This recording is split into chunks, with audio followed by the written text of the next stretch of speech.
Am I the a-hole for calling out my future sister-in-law after she compared being pregnant to my fiancé going through cancer treatment? My fiancé Joe is undergoing treatment for bone cancer in his leg and pelvis. He had surgery and is now doing chemo. His family has been supportive, except for his sister Alexis. She has a 2-year-old and is 7 months pregnant, and she often accuses Joe of using his illness as an excuse to not help drive her places because she doesn't drive or watched a toddler. She got upset when he wouldn't give her money that was raised to help him while he's out of work, going so far as to make her own online fundraiser, and she would post the link anytime his mother shared a link to his. Mind you, Alexis is not working right now, but she lives with her mother who provides for her every need. I've tried to be patient knowing she's in a difficult position being a single mom of soon-to-be 2 little ones. Regardless, my frustration boiled over yesterday and I would like some feedback. Their mom hosted a combined baby shower for Alexis and birthday party for the 2-year-old. Joe wanted to go, but before guests arrived, he started feeling pretty tired and sick and went to his mom's room to lay down. He slept through the whole event and woke up shortly after we had cleaned up. Family members had been asking where he was and expressed concern when I said he was upstairs sleeping. I don't think Alexis liked that people were asking about him, so when he woke up, she complained that he got to take a nap while she handled everything. Which wasn't true because her mom and her best friend took care of everything. Alexis just helped with cleanup. I didn't know what to say at the time, so I kept quiet. Joe, for the most part, ignored her as well, so I followed his lead. The following day, yesterday, she posted pictures of the event and the first line of the post said, "Thank you to everyone who woke up yesterday and chose to celebrate my sons and me." I texted her, "What's the first part of your post supposed to mean? You know, Joe wouldn't have missed his nephew's party for the world. He's exhausted." She said, "Cry me a river. I'm tired and hurting too, but you don't see me napping during important family events." I sent her pictures of him throughout his treatment, sleeping in the chemo chair, sleeping in the car, pushing through physical therapy, etc., and I sent the following. "I don't doubt that you're tired, but Joe is sick and literally just trying to live. I hope someday you learn to support your brother instead of being jealous, indignant, or whatever it is." I sent screenshots to their mom and asked her to talk some sense to Alexis. After which, Alexis texted me one more time calling me an a-hole, among other names. Now that I've had time to cool off, I'm wondering if it was even my place to call her out. Joe was ignoring her. Their mom was ignoring her, so maybe I should have too. She just frustrates me so much. Am I the a-hole? Not the a-hole. Having witnessed someone battling cancer and chemo, Christ, I can't say what I'd like to say about the sister-in-law. Seriously, what a witch. My mom is a breast cancer survivor. It's so hard. I hope you and your loved one are doing okay. I would have went even further and publicly asked why she's so jealous of a cancer sufferer getting attention, that competing with a sick man makes her trashy. I watched my ex-mother-in-law do chemo 3 times. I've seen how tired and wrecked people are after those treatments, and wouldn't wish that on anyone, and would never dream of trying to say someone is just using it to get out of things. Not a-hole. I'd post on her post a reply saying something like, "Thanks to everyone who had heart to express concern for my husband who is exhausted from his chemo treatments. His love for his family got him to the party, but sometimes the treatments are too much on him and he needs to rest." This is the way. Alexis is a grade A witch with main character syndrome. Sorry, too much emotion, I know. Not a-hole. I was a mom of 5 when I found out I had colon cancer. I know people are different, but I can assure you that none of my pregnancies compared to cancer. I hope you're okay and doing well now. For people with complaining mindset, a pinprick is definitely worse than stage 4 cancer. Hope you're doing good. Sending you hugs. Next story. Am I the a-hole for not wanting to celebrate my brother's recovery because he was driving while drunk? Plus update. Original post. I-19 female, have a brother 21 male who has been spoiled rotten. He gets away with anything. He doesn't listen or take orders from anybody, and my parents don't seem to care about his attitude. There's been many fights about this. My brother was driving under the influence and crashed into 2 cars on the highway. He was in the hospital for a good while, don't remember exactly how long. Everyone was worried about his condition, and each day has just been non-stop worrying about whether he was going to be okay. There's been a couple fights because my parents said the incident didn't matter too much. As long as the people involved in the crash didn't die, I could not believe it. Well, he was able to recover and my parents wanted to throw a party to celebrate his recovery. I was happy he was okay, but I have no sympathy for drunk drivers. My childhood friend died from a drunk driving accident, and I had to go into therapy for it. I had a problem with this because it felt like they didn't care that 2 people got hit. I voiced this opinion, and I got crucified basically. My parents said I was a bad sister for not being happy for my brother. I said I was happy, but it's like they didn't even care. And the reason he's allowed to get away with crap like this is because they keep filling his thick head with illusions. I'll admit, I got a tiny bit emotional because I remembered my friend's death, so I just went to my room and slammed the door. My dad came banging on my door yelling, "I hope you're freaking happy." I deeply regret even saying anything now. But am I wrong for thinking it's weird and disrespectful that they don't even care about the situation just because nobody died, and not wanting to celebrate my brother? Edit. By recovery, I mean in terms of injuries. As far as I know, my brother has been charged. I'm currently on the way to my boyfriend's house now because I can't stand my family. Now for the top comments before reading the update. Not the a-hole, but I would have attended and gave him a toast. To my brother, the drunk, who nearly killed 2 people and himself. Make sure to include enablers. Parents. Yes, to my brother, who narrowly escaped death, who included strangers in his narrow escape. My brother, who drove drunk, who very nearly killed 2 people who were just going about their daily lives. And to my parents who think celebrating this, when they know full well my best friend died at the hands of someone just like my dear brother. A drunk who got behind the wheel and didn't care about the lives they tore apart. Long may we celebrate his reckless behavior. Drink up, because we all know how much my brother loves his drinks. Can you imagine what Opie's parents would have done to her after that?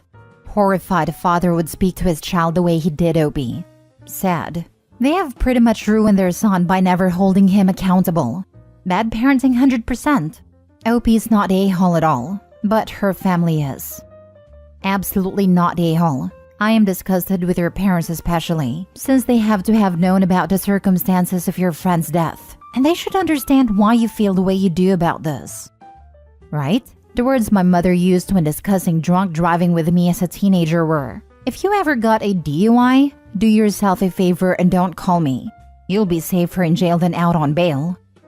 I have multiple relatives who have lost licenses for drunk driving, and I cannot for the life of me understand why it's not a bigger deal than it is. Let alone why my mom and some other relatives actually go out of their ways to help the drunk drivers get groceries and similar stuff that's harder to do now without a car. In my opinion, if they didn't care enough about other people's lives to find a safer means of transport than drunk driving, why should anyone else care to help them avoid the inconvenience of taking the bus or walking?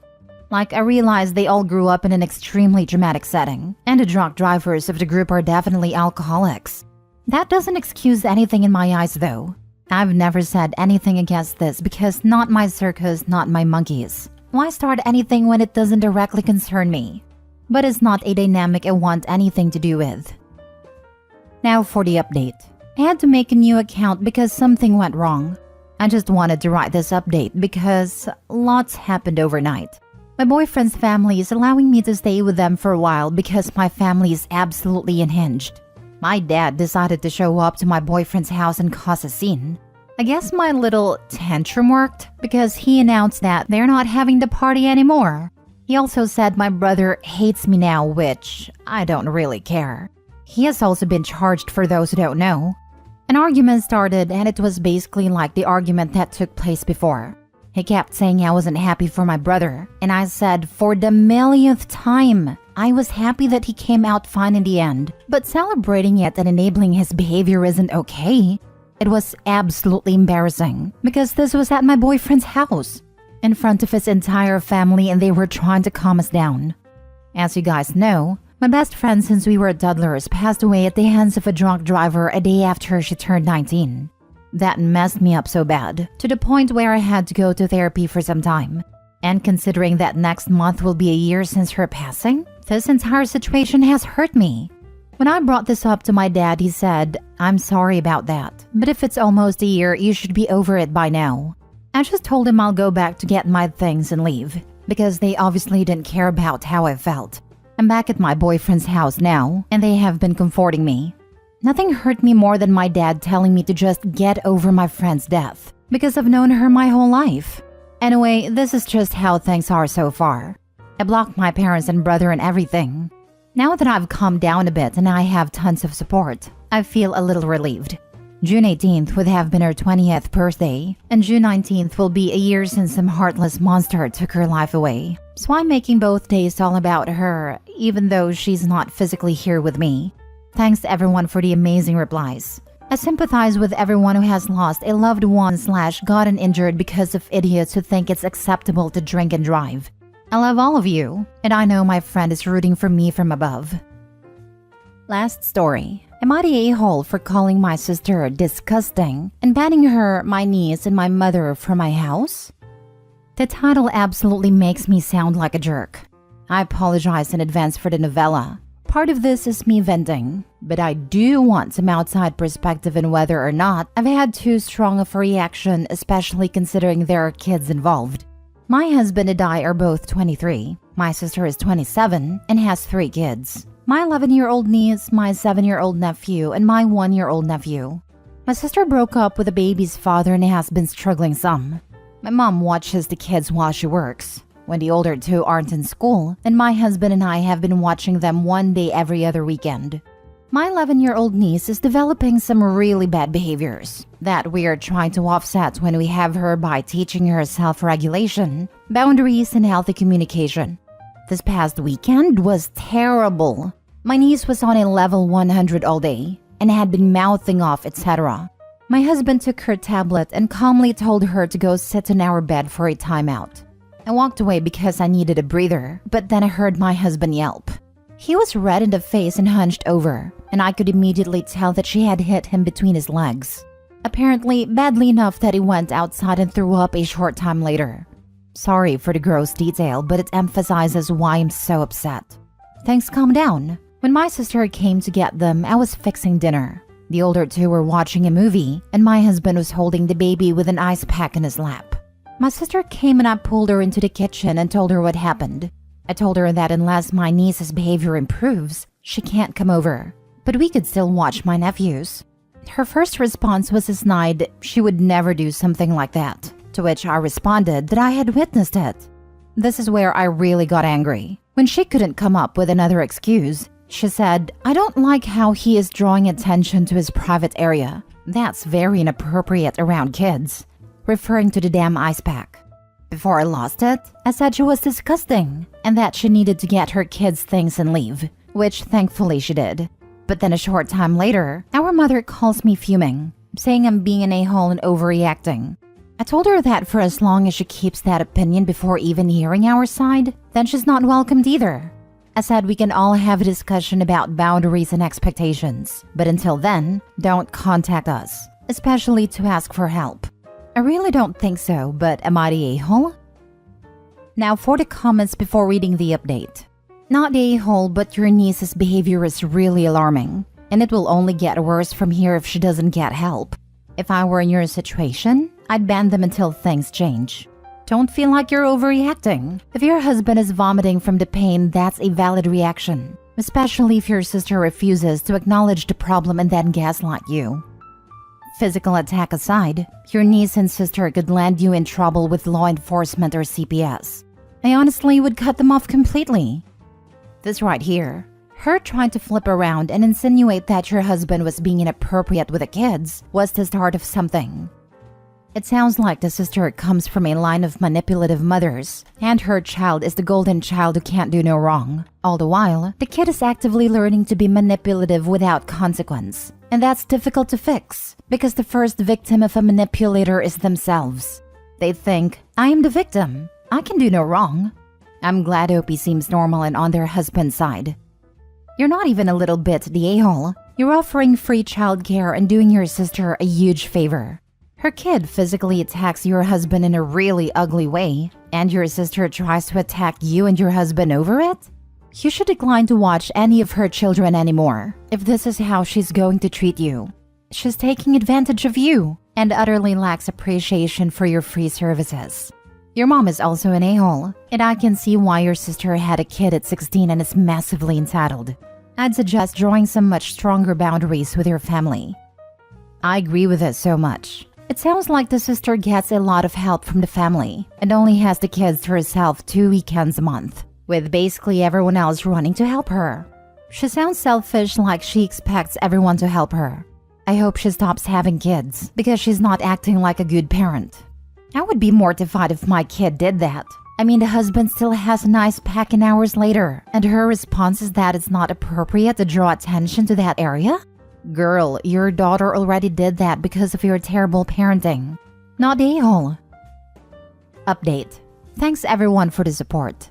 I've gotten a lot to think about, and I'm reassured that I'm not overreacting. A couple of things to note. My husband was not in the bedroom with her. He was telling her to go to our room for a timeout, which is what we normally do. He is taking off work to go to urgent care this morning because he is still in a lot of pain. I think my sister's allegation is so that she can trick herself into believing she ended babysitting with us, instead of the other way around. Mom's always been more supportive of her, so the more I think about it, the less I'm surprised by how she immediately took my sister aside. I haven't spoken to either of them and don't plan to. Second update. Good, bad, and ugly. The bad is that urgent care sent hubby to the ER, at which point I left work to go join him. One of his testicles was dislocated, but thankfully it didn't ascend too far. With some pain meds, a doctor was able to push it back into place. I was scared at first, because they said surgery would be an option if this didn't work. But thankfully it did. The good is that we are now home and he's feeling much better, but still kind of bruised. I told him lots of internet strangers were invested in the well-being of his manhood, which made him belly laugh. The ugly is, and I'm standing by him on this, he absolutely does not want to give any medical bills to my sister. His point is that she will likely retaliate even worse than just being confronted with what her daughter did, and I agree. So in that sense, we're stuck. I didn't get the full story before, but essentially, when he told her to give him the tablet, she turned away from him and kicked her leg back. He said it got her heel. She's also not little for her age, and I'm just glad it wasn't worse. Boundaries are set. As much as we love the kids, we're just going to have to get okay with not seeing anyone.